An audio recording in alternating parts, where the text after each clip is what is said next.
Queridos, hoje nós vamos falar sobre a importância do dom profético para o povo remanescente de Deus. Olha que bênção.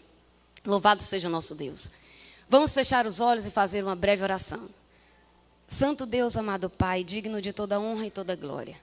Nesse momento, Senhor, nós vamos abrir a Tua palavra. Precisamos da Tua orientação divina, Senhor. Em nome de Jesus, Pai, esvazia tudo que há dentro de nós. Tira, por favor, Senhor, em nome de Jesus, aquilo que não vem de Ti, tudo aquilo que não Te agrada. Unge os meus lábios, que eu não fale de mim, Pai. Me encha do Teu santo poder, para falar também ao meu coração e a todos os meus irmãos que aqui estão, para que saiamos daqui com vontade de voltar amanhã, tristes conosco e com vontade de viver a Tua palavra. Em nome de Jesus nós Te oramos. Amém. Amém. Queridos, como eu falei, que não seja mais uma semana de oração, mas que seja a semana de oração. Amém? Porque Deus, Ele é fiel para nos dar as bênçãos, para nos dar as maravilhas que nós precisamos, não que nós merecemos, porque nós não merecemos nada. Concordam? Então, falar do dom de profecia, falar do ministério profético, principalmente da irmã White, é um tema que mexe conosco, né? E, infelizmente, tem muitas pessoas que ainda estão assim, que não conseguem acreditar, outros gostam de estudar, outros usam de maneira errada, outros faz de forma errada, mas que o Espírito Santo de Deus possa nos guiar da melhor maneira possível e entender, irmãos, que essa mensagem vem do Senhor. Amém? Quando a gente fala coisas boas que vêm de Deus, a gente tem que dizer amém. Amém, igreja? Porque vem de Deus. O dom profético de Ellen White vem do Senhor. E o ministério de publicações dentro da igreja é um ministério que está para nos ajudar a sair da nossa zona de conforto e começar a estudar a palavra de Deus de maneira que sejamos preenchidos daquilo que realmente nós precisamos aprender e linkar com a Bíblia, que é a palavra do Senhor. A palavra de Deus, grande e todo poderoso.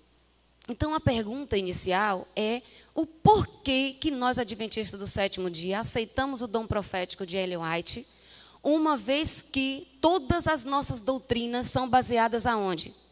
Na Bíblia, né? Então, por que a gente acredita nela como uma profetisa do Senhor, né?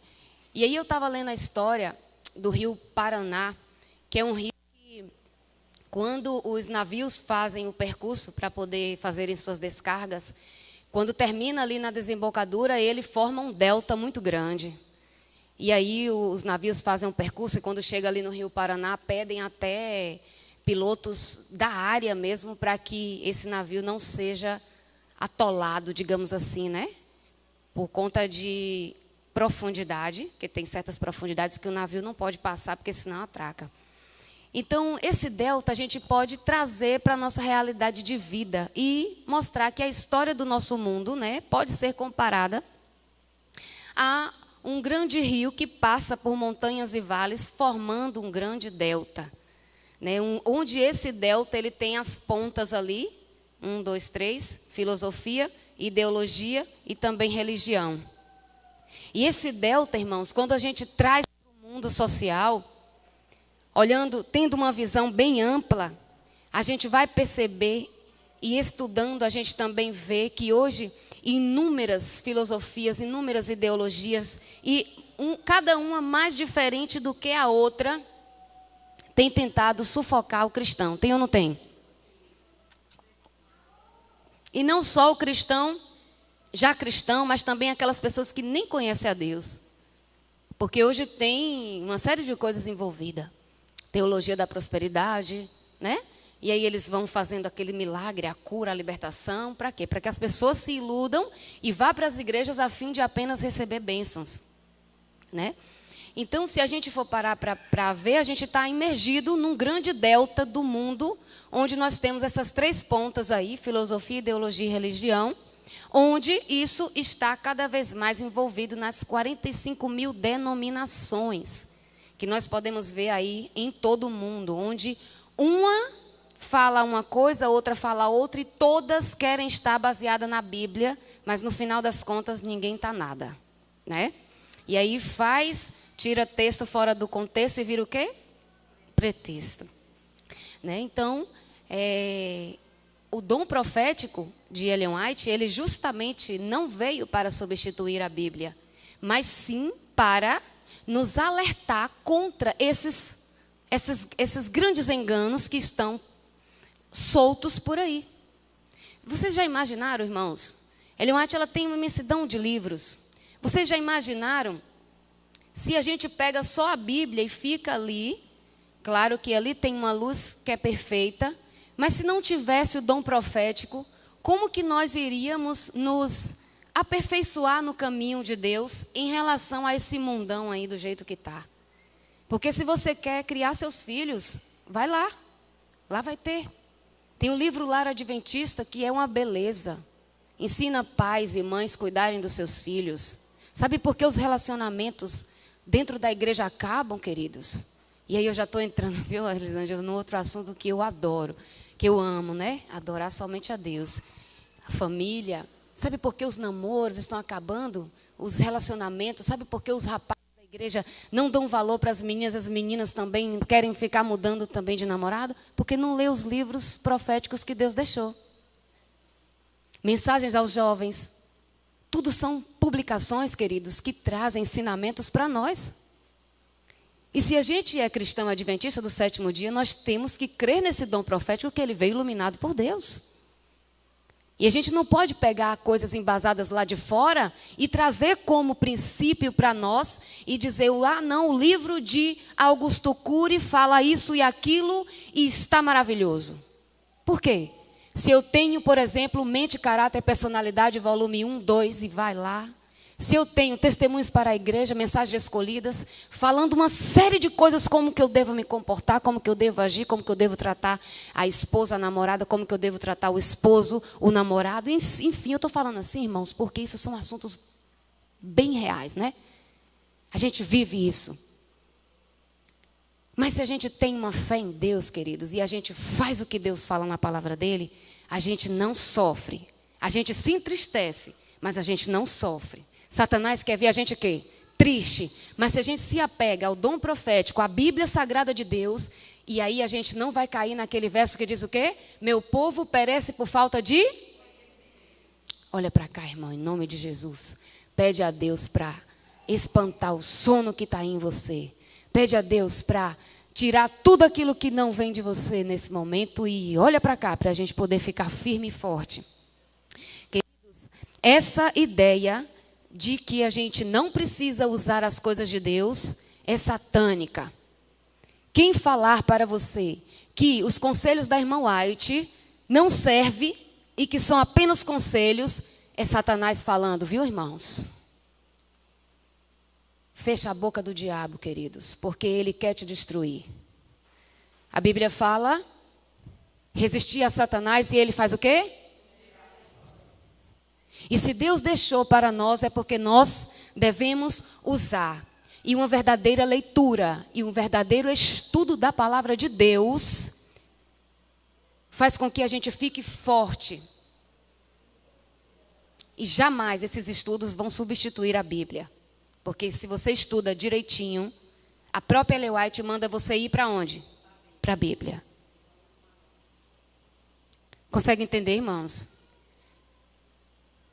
Só que Ellen White, ela enfrentou muitos problemas. E é por isso que eu sou uma exímia defensora de Ellen White no sentido das críticas, irmãos. Não como adoradora dela. Porque o mundo aí fora, que conhece a igreja adventista somente para criticar, fala que nós somos adoradores de Ellen White. Mas nós não somos. E sabe por que eu admiro essa mulher? Porque ela sofreu muito, irmãos. Ela sofreu demais. E ela teve muitos problemas de infância. Muitos. Ela teve muitas doenças na sua fase adulta e também já entrando na sua fase mais idosa, né, ali. Ela sofreu demais. Ela teve suas lutas como mãe, teve suas lutas como esposa, teve suas lutas como líder. Então, quando a gente olha o papel de uma mulher como ela, a gente precisa refletir, porque ela também tinha sonhos para poder ela ver desenvolver. Ela queria ver seus livros sendo desenvolvidos, sendo lido por muitas pessoas e sendo estudado e vivido por pessoas. Porque essa era a missão que Deus tinha colocado no coração dela. Louvado seja Deus porque nós temos esses livros sagrados. E a gente tem que refletir, irmãos, no que Deus é capaz de fazer na vida de uma pessoa que se entrega na mão dele. Quando a gente olha para o que ela fez, a gente tem que pensar assim: Senhor, se o Senhor usou essa mulher, é porque ela se entregou a Deus de maneira tal que Deus pôde usar a vida dela para que ela pudesse ser uma serva de Deus. E da mesma forma, Deus quer usar a mim e a você. Você crê nisso, irmãos? Vocês creem nisso?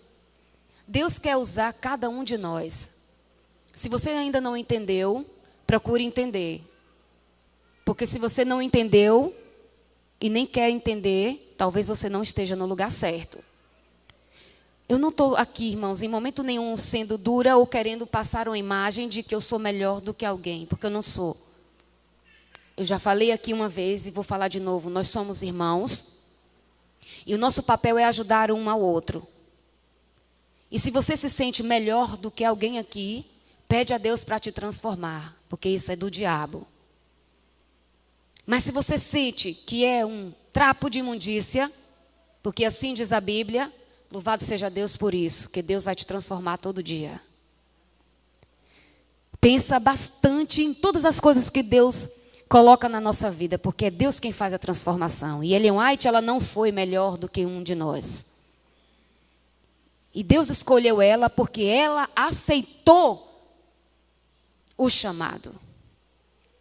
E nós estamos aceitando o chamado?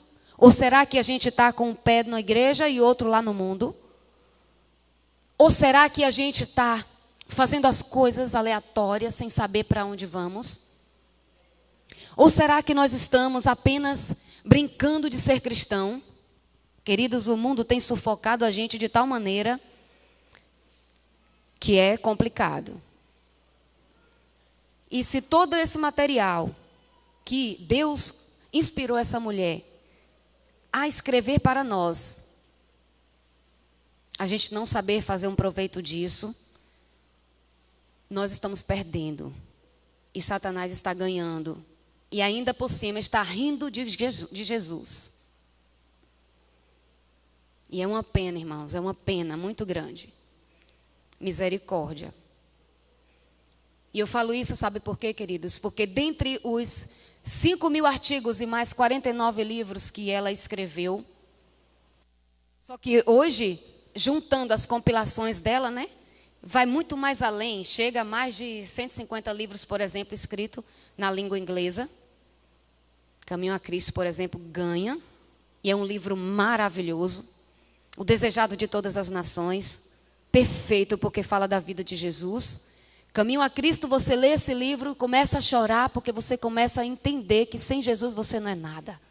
O Desejado de Todas as Nações, você chora, você geme, se preciso, se não tiver convertido, você se converte, porque é um livro poderoso, irmãos.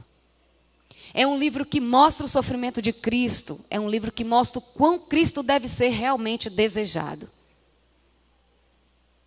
E dentre os livros dela, ela tem várias ramificações, são vários segmentos ali dentro que nós podemos tirar proveito. Fala de religião, teologia, educação, relações sociais, evangelismo, profecias, trabalho de publicação, administração, nutrição, a saúde. Para quê, irmãos, que eu vou atrás de outra coisa? É muito melhor você gastar o dinheiro para comprar a enciclopédia dela toda do que comprar um monte de livro aí de autoajuda que a gente vive comprando, né?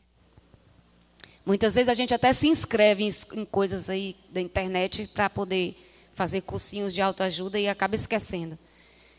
E é por isso que nós adventistas, aqueles que creem no dom profético, acreditam que ela não foi apenas uma escritora talentosa, mas ela foi uma pessoa que recebeu um chamado. E hoje, infelizmente, muitas pessoas deturpam isso e já estão apenas chamando Ellen White de uma escritora norte-americana. Isso é doloroso, queridos. Isso é doloroso, porque ela é nossa irmã em Cristo e ela é uma profetisa de Deus.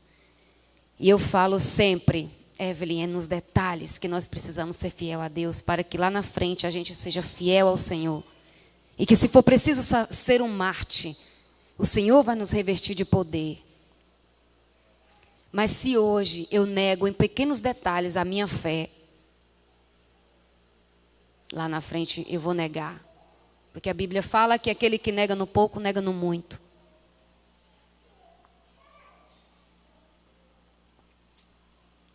E é por isso que ela é uma mensageira especial. Porque todos os seus escritos ajudam as pessoas e são úteis para a vida de outras pessoas. Desde os 17 anos até os 87 anos de idade. Ela faleceu em 1915, o ano que minha avó nasceu. Minha avó já faleceu também. Imagina, irmãos, quantos anos, hein? Teve em torno de 2.000 visões. E cada uma delas durava entre menos de 1 minuto até 4 horas. Imagina uma pessoa ali recebendo uma visão espiritual de Deus. E os seus conhecimentos, né, os seus conselhos, são justamente para serem transferidos. Esse é o objetivo do dom profético de Ellen White. E é por isso que a gente acredita que ela era dotada do espírito de profecia. Não tem como a gente sair disso. E como é que era o dom de profecia, o dom profético nos tempos bíblicos? Irmãos, não é uma invenção dos adventistas do 7º dia, não. Até lá antes, o dom profético já era utilizado. É um tema bíblico isso. É algo que vem do Senhor. E embora o pecado, que a gente vê muito isso quando vai dar estudo bíblico, tenha interrompido a comunicação entre o homem e Deus, face a face ali, que foi o pecado quem fez isso, Deus ele proveu uma forma de manter a intimidade com o seu povo, que foi através dos profetas. E essa é a forma como nós acreditamos que Deus conseguiu continuar falando conosco. Tem um texto que eu quero que vocês abram em 1 Pedro 1, 21. Isso, 1 Pedro 1, 21. Na Bíblia, profeta significa alguém que recebe a comunicação de Deus e faz o quê? Transfere para outra pessoa. Não é por sua própria iniciativa, mas inspirado por Deus.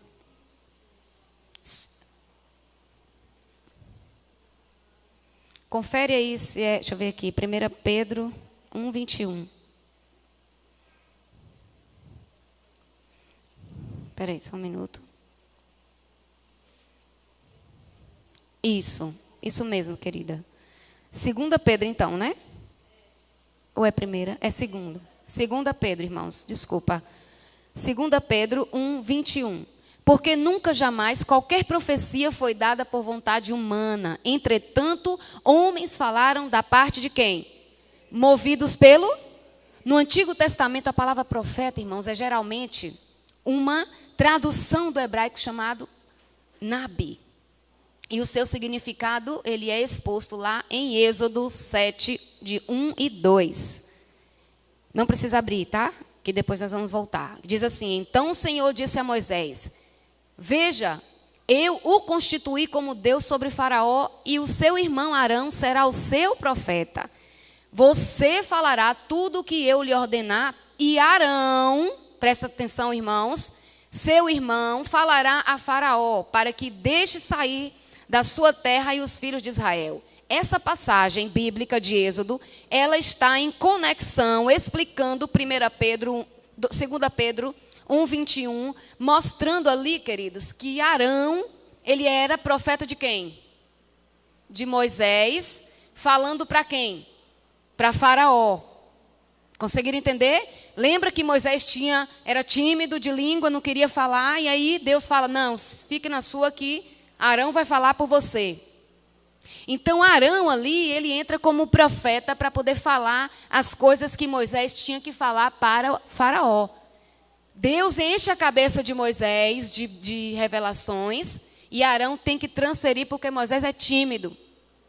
Mas o que Deus está querendo mostrar para nós, queridos, é que esse relacionamento de Moisés com Faraó é a mesma coisa de um profeta, vamos botar Ellen White, conosco.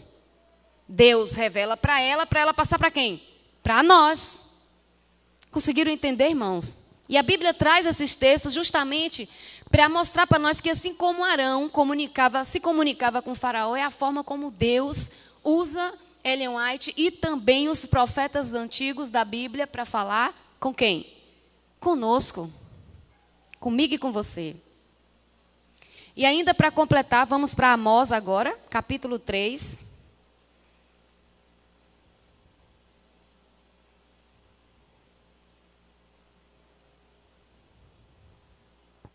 Amós 3 registra isso muito de forma brilhante. Amós 3, verso 7.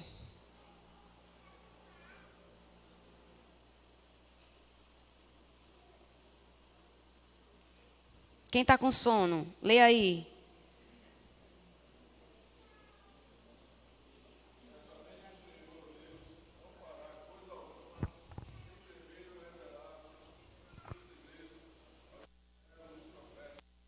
Glória a Deus.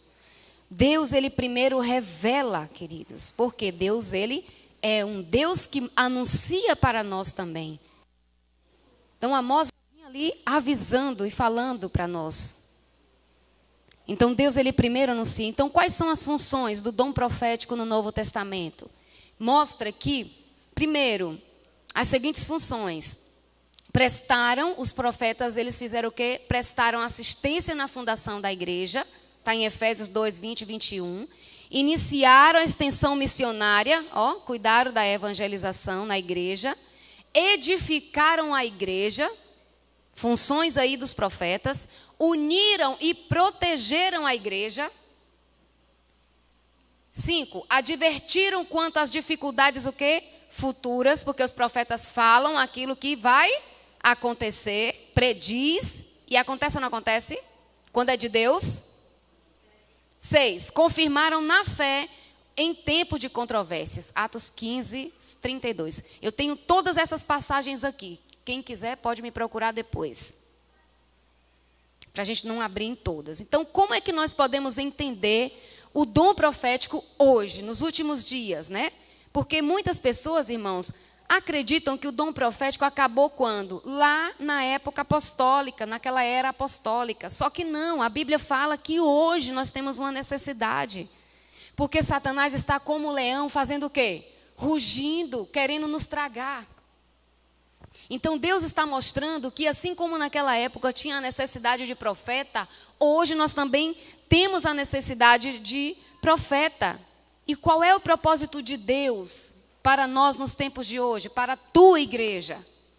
Qual que é o propósito? Vamos abrir em Efésios 4, verso 13. Efésios 4, verso 13.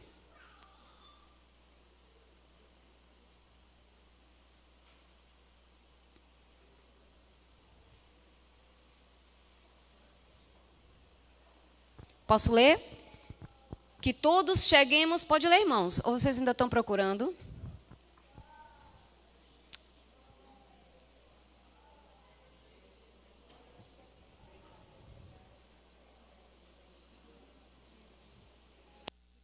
Que todos cheguemos à unidade da fé e do pleno conhecimento do Filho de Deus, ao estado de pessoa madura, à medida da estatura da plenitude de Cristo. A igreja ainda não alcançou tal experiência.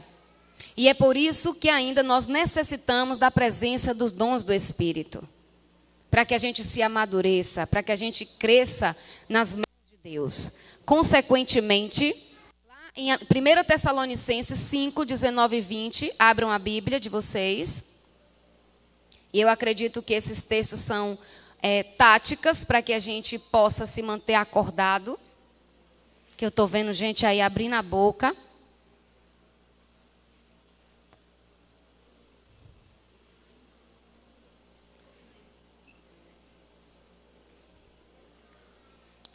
Por conta do tempo, nós vamos deixar um pouco aqui na metade para a gente terminar amanhã, ok? O que diz aí em 1 Tessalonicenses 5, 19 e 20? Não apaguem o espírito. Irmãos, esse verso é maravilhoso. Não apaguem o espírito. Não desprezem o quê? As profecias. Como que eu não vou acreditar no dom de profecia que Deus me deu? Se está escrito na palavra dele. Para a gente não desprezar o quê? As profecias. Isso é uma palavra bíblica. É algo que Deus colocou para nós. E eu quero falar, irmãos, sobre o dom profético. Imediatamente antes do segundo advento. Nós vamos entrar em maior detalhe no sábado. Porque Deus deu um dom profético para João Batista. Para João Batista anunciar a vinda de quem? Do Messias. Isso ainda era para quando Jesus veio. E agora nós estamos mais uma vez recebendo um dom profético para a segunda vinda do Messias. Quando ele vem em grande poder e glória. E é por isso que nós precisamos acreditar nessa palavra. E esperar, porque de modo similar está acontecendo. Mateus 24, 11, verso 24. Perdão, Mateus 24, verso 11 e verso 24. Abram a Bíblia de vocês. Deus fala também a respeito do que iria acontecer. E o porquê que tem essa advertência? Por que nós estamos fazendo a mesma coisa que João Batista fez?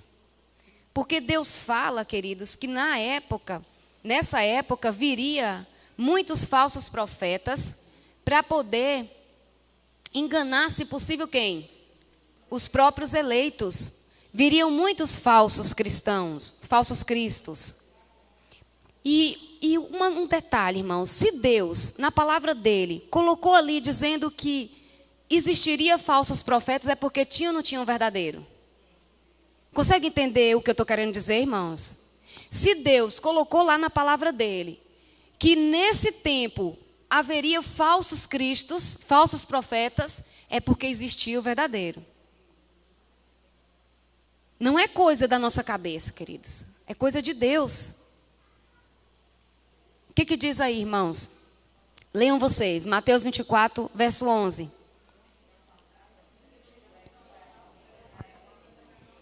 E o verso 24?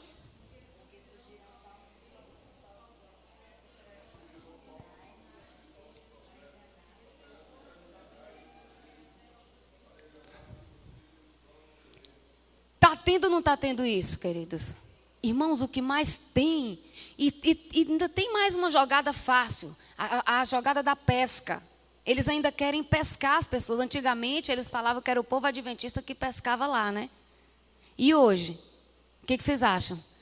Tem adventista sendo pescado ou não tem? E muitos, irmãos. E muitos. Sabe por quê? Porque não estuda a palavra de Deus. E aí, o vento de doutrina vem e fisga, e derruba, porque não está firmado. E Joel, o profeta Joel, ele fala, no capítulo 2, 28 a 31, ele diz assim, não precisa abrir, irmãos, ele diz assim, olha, e acontecerá depois disso que derramarei o meu espírito sobre toda a humanidade. Os filhos e as filhas de vocês profetizarão, os seus velhos sonharão, e os seus jovens terão visões. Até sobre os servos e sobre as servas derramarei o meu espírito naqueles dias. Mostrarei prodígios no céu e na terra, sangue, fogo e coluna de fumaça. O sol se transformará em trevas e a lua em sangue, antes que venha o grande e terrível dia do Senhor. Também foi profetizado por Joel.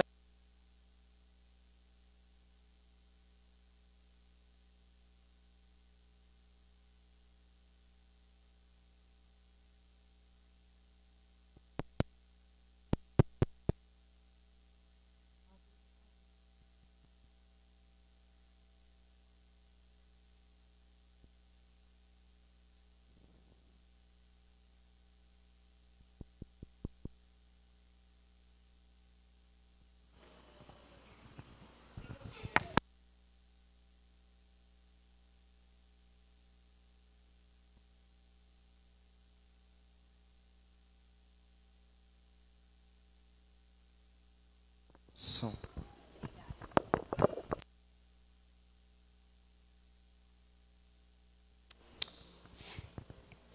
Tem que colocar uma pilinha aqui, né? Eu acho que isso é bom acontecer para ver se a gente acorda. Já estou acabando, irmãos. Me volta. Tá. Joel. Então, quando o primeiro Pentecoste acontece ali, está também fazendo o quê? Justamente testemunhando, cumprindo a palavra que Joel vai e fala. Então, irmãos, essa é a missão que Deus tem. Mostrar para nós que tudo que Ele cumpre, tudo que Ele fala na palavra dEle, Ele cumpre. E a pergunta que eu vou deixar aqui hoje, para a gente continuar amanhã, é: e quanto ao dom profético na igreja remanescente, como é que o livro do Apocalipse caracteriza os crentes leais que constituirão o povo remanescente de Deus? Vocês acreditam que vocês fazem parte do povo remanescente de Deus? Queridos irmãos, o nome de Deus deve ser honrado na nossa vida. Seja lá o que for que atrapalha você de ver a Jesus. Seja lá o que for. Lembra de Zaqueu? De baixa estatura. O que Zaqueu fez para ver Jesus? Subiu. Fala, irmão, fala que eu quero ouvir. Zaqueu subiu numa árvore. Essa foi a estratégia que Zaqueu fez para ver Jesus. Será que nós estamos criando alguma estratégia para ver Jesus? Para estar com Jesus? Para estudar a palavra de Jesus? Será, irmãos, que nós estamos apenas criticando algo que, queridos irmãos, isso é muito grave. Isso é sério. Eu não tenho autoridade nenhuma, irmãos, de falar mal, de criticar aquilo que eu não conheço. Eu só posso criticar, falar algo daquilo que eu conheço. Então, queridos, começa a buscar o poder de Deus. Começa a pedir ao Espírito Santo do Senhor. Pai, Ele está nosso Deus, irmãos, Ele está desejoso de derramar o Espírito Santo na nossa vida, muito mais do que a gente está querendo. Isso é uma bênção, porque a gente se conhece, a gente se vê pelos nossos frutos. Como é que está a nossa vida? Como é que está nosso comportamento? Como é que está os nossos anseios? Como que está o nosso plano de vida? Está junto com o coração de Deus? Eu estou realmente me enchendo da palavra do Senhor para saber como devo agir na minha vida? Não quero estudar o espírito de profecia, irmãos, apenas para saber, mas para viver. Porque é bom, queridos irmãos, deitar no travesseiro com a cabeça tranquila. E ainda mais preenchido daquilo que Deus quer que cada um de nós façamos. Então saia daqui desejoso de pegar um livro pelo menos para ler em cada mês ou a cada 2 meses. Faça um combinado com Deus, queridos irmãos. Você pegar um livro e ler apenas uma página. Irmãos, isso é sério. O Grande Conflito é um livro maravilhoso de se ler. Só para vocês terem uma pequena ideia do que é Satanás fazendo na obra dos filhos de Deus. O texto que o irmão falou aqui, quem lembra? Apocalipse 12. Não, o outro. 17, o verso 17. Exato. Irmãos, esse verso está mostrando que Satanás está irado com o povo de Deus. O dragão ficou irado, isso mesmo, é o verso 17. Olha, irmãos, esse ano um grupo de pessoas me chamou para fazer um estudo do Grande Conflito. E eu falei, eu vou orar. Eu estava estudando o livro A Ciência do Bom Viver com o grupo que eu tenho. Todo ano eu estudo ele. E Conselho sobre Regime Alimentar. E essas irmãs de outros estados me chamaram para ler via online, fazer um grupo online. E aqui fica um registro de um testemunho, como Deus é bom, né? Trouxe na minha mente agora, não estava no script isso. E eu falei, queridas, esse livro é para ser orado. Todas as vezes que eu li O Grande Conflito, eu tive que jejuar, eu tive que orar. E cada folha, irmãos, era oração. E demorei para terminar esse livro na primeira vez que eu li. E nessa vez, primeira vez que eu li, eu tomei como exemplo que todas as vezes que eu tivesse de fazer algum trabalho com grande conflito, eu teria que orar e jejuar. Não só com ele, mas com todos. E essa agora, a última vez, eu falando com o grupo, queridas, ore. E aí daqui a pouco a irmã começou a fazer outras e outras coisas junto. Daqui a pouco começou a deixar de mandar os links. Daqui a pouco começou a pedir um e outro para fazer. Daqui a pouco a responsabilidade. Eu tenho vários grupos que eu administro para a obra de Deus. É muito trabalho. Eu falei, irmã, eu não dou conta. E eu vinha todas as lives falando, vocês estão orando, jejuando. Acabou. Não foi para frente. Irmãos, é incrível. Se você não orar diante dos livros de Deus, irmãos, não consegue terminar. Creia no que eu estou te falando. Satanás tem um poder incrível. E o único que ele não derrota é Deus. Mas eu e você ele derrota. Se a gente não tiver com Cristo. Entenderam? Busque a Deus, irmãos, através dessa maravilha, porque vai chegar um tempo que nós não vamos poder ter mais. Nós não vamos poder ler nada. Vai ter que estar tudo aqui. Tira a Netflix da vida de vocês. Tira as novelas. Tira os livros de autoajuda. E passa a buscar ao Senhor por aquilo que Ele deu de mais sagrado, irmãos. Não perca tempo. Em nome de Jesus.